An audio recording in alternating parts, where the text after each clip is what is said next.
Tiago, irmão do Senhor Jesus, em sua carta, já muitas vezes estudada com certa dose de desconfiança, por acharem alguns existir contradição entre o que ele afirmou e as colocações do apóstolo Paulo, principalmente acerca da salvação eterna, como dom gratuito, resultante de um ato de fé e confiança, contradição que absolutamente não existe, Tiago escreveu o seguinte: meus irmãos, muitos de vós não sejam mestres, sabendo que receberemos mais duro juízo, porque todos tropeçamos em muitas coisas. Se alguém não tropeça em palavra, o tal varão é perfeito e poderoso para também refrear todo o corpo. Tiago 3, versículos 1 e 2. Quem por acaso não tropeça nunca, ou quem jamais tropeçou, fazendo afirmações, tecendo comentários, emitindo opiniões em coisas ou sobre coisas desta vida? Todos tropeçamos, e tropeçamos em muitas coisas, muitas vezes. Não há como fugir dessa triste realidade na condição humana. Entretanto, quando alguém tropeça em suas próprias palavras ou com suas próprias palavras, compromete seu próprio caráter e sua credibilidade.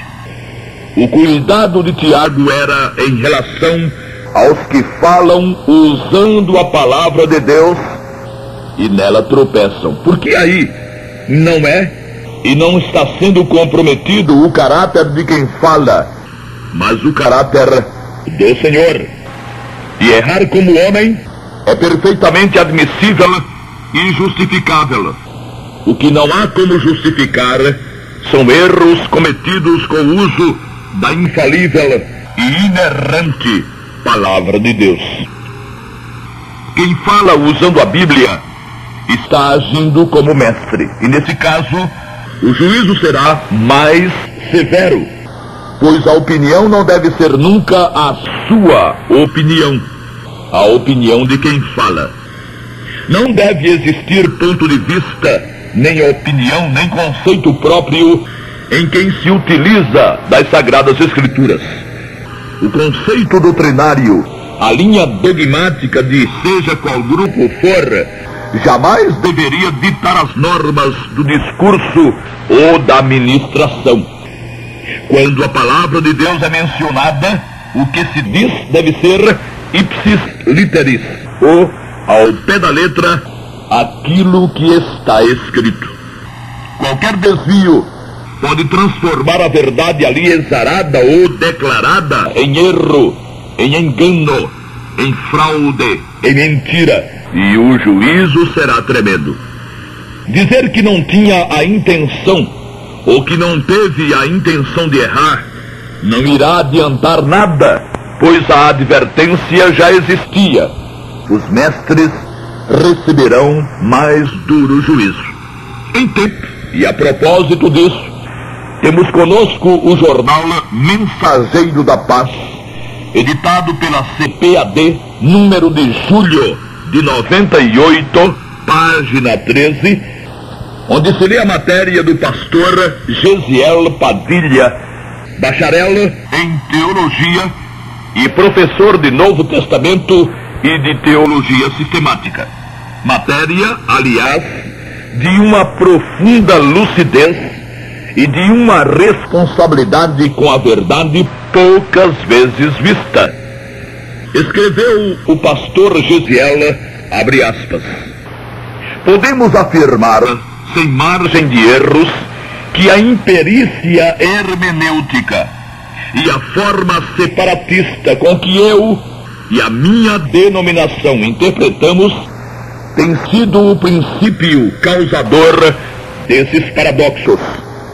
Alguns pregadores, continua o pastor Gesiel no Mensageiro da Paz, por não observarem este princípio, acabam criando neuróticos, indecisos e supersticiosos na casa de Deus, ao invés de, em suas homilias, introduzirem nos crentes uma formação madura. Divulgam uma mensagem que vende um céu em troca de costumes rigorosos, em troca de opressão e sentimento de culpa, que não se coadunam com o ensino da palavra de Deus. Muitos pregadores têm ameaçado os crentes com uma mensagem negativa: não faça, não use, não mexa. E se tomar a ceia desta ou daquela maneira, vai para o inferno. Esses pregadores estão voltando para o catolicismo, condicionando a salvação a dogmas baratos. Até aqui, a citação que fazemos da matéria publicada pelo Mensageiro da Paz, órgão da CPAD, número de julho de 98, página 13. Matéria assinada pelo pastor Gesiel Padilha. Temos conosco o jornal citado. Esse cidadão, pelo menos na matéria que citamos, seguiu rigorosamente o conselho de Tiago, abrindo mão de afirmações vagas e vazias e abrindo mão também de chamar usos e costumes de doutrina, o que tem sido feito por Laodiceia largamente. O tamanho do vestido, o paletó e a gravata, o comer ou deixar de comer, nada disso tem nada a ver com a doutrina para a igreja.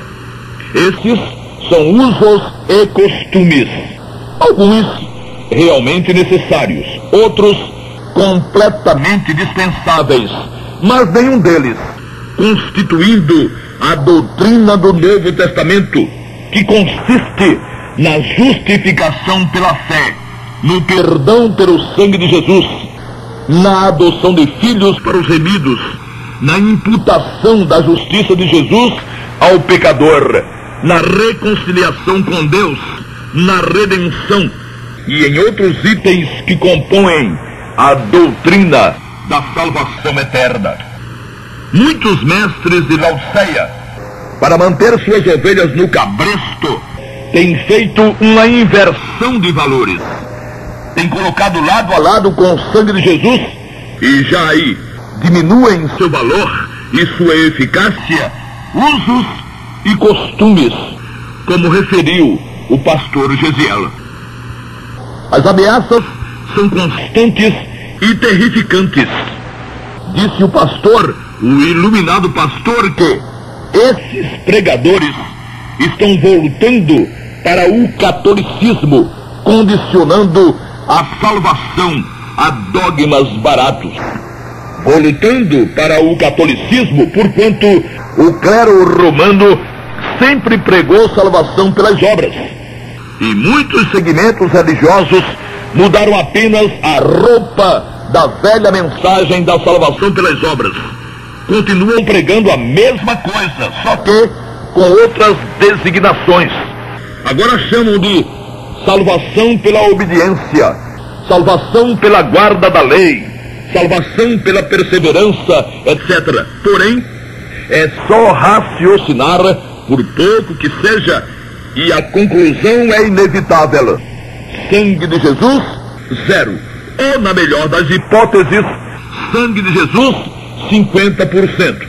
O resto ficaria sempre por conta do cidadão e na dependência da prática de obras, do jeitinho que o clero romano sempre ensinou.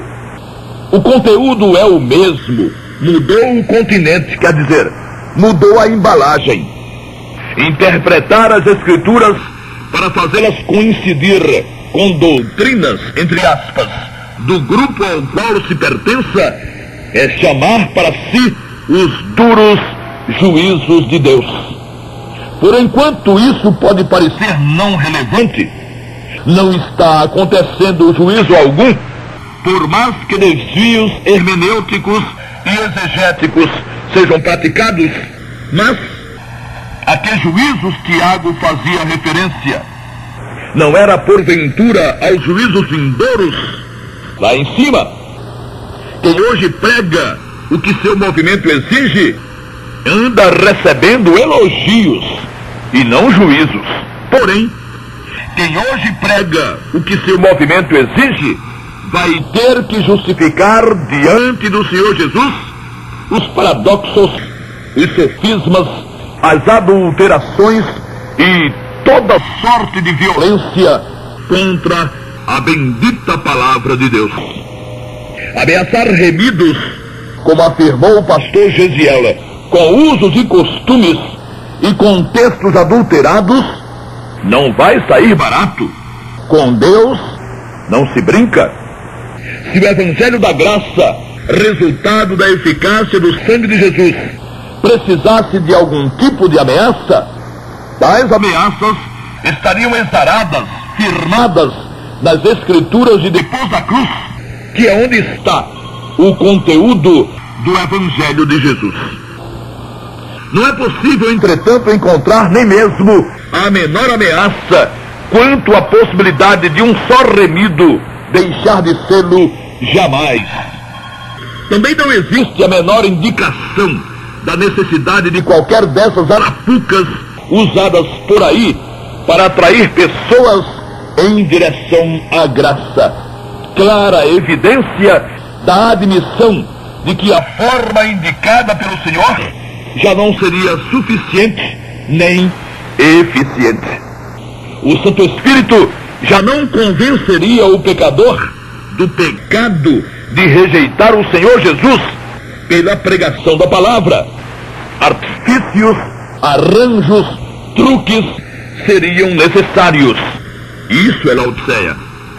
Disse o pastor Gesiel que pregadores, por não observarem este princípio, quer dizer, o princípio da correta interpretação, acabam criando neuróticos, indecisos e supersticiosos na casa de Deus.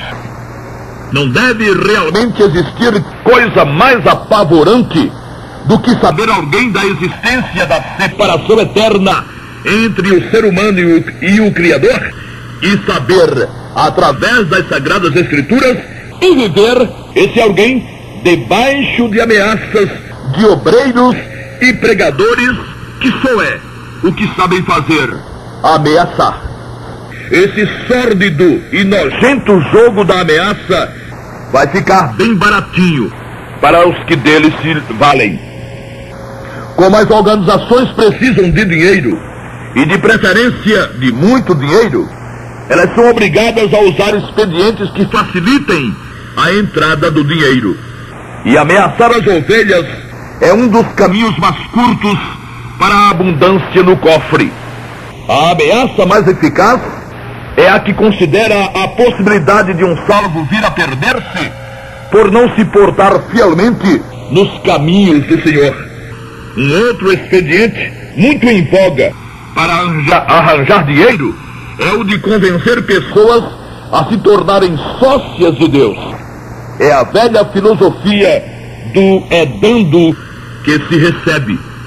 Algumas vezes de forma velada, com sapatos de lã.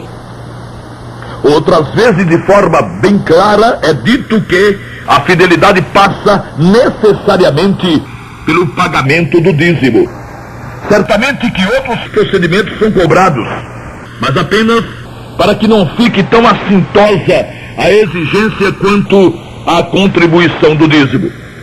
E o que já se ouviu, e muito, foi praticamente a anulação da invocação do nome do Senhor Jesus como a única exigência para a salvação de um pecador. Exigência que, aliás, não precisa de coisa nenhuma. Não exige praticamente nada senão a adesão e a invocação do nome do Senhor. Daí mesmo é que resultou essa macabra manobra de muitos segmentos ditos evangélicos, para os quais seria absurda a doutrina de uma salvação eterna e completa, já aqui, já agora, para o remido pelo sangue do Senhor. De forma ardilosa e maldosa, vinculam a salvação